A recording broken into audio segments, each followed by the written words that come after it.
I think one of the most serious types of injuries that I see in my practice that often goes undiagnosed is the minor traumatic brain injury. A minor traumatic brain injury is sometimes referred to as an invisible injury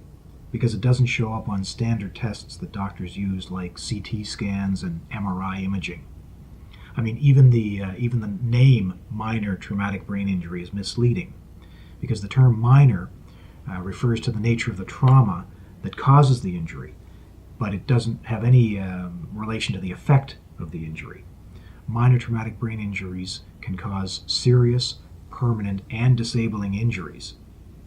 These types of claims are often very difficult to pursue with an insurance company because the insurance company refused to consider that the injured person has suffered a serious injury when there's no objective test, when there's no x-ray that they can point to or no CT scan that shows an injury to the brain.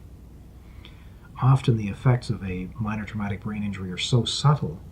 that the injured person doesn't even realize that they've been hurt. In most cases, it's the family member or their co-workers or their children who tell me about the symptoms that the injured person's experiencing that are a sign of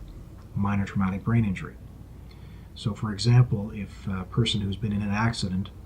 develops headaches and lack of concentration, forgetfulness, if they've experienced a personality change after the accident, all of those symptoms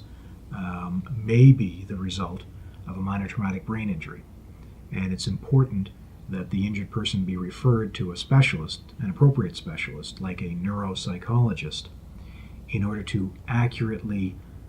determine the nature of the deficits, the nature of the cognitive problems that they're suffering from, so that we can establish whether or not those cognitive problems are in fact due to a minor traumatic brain injury.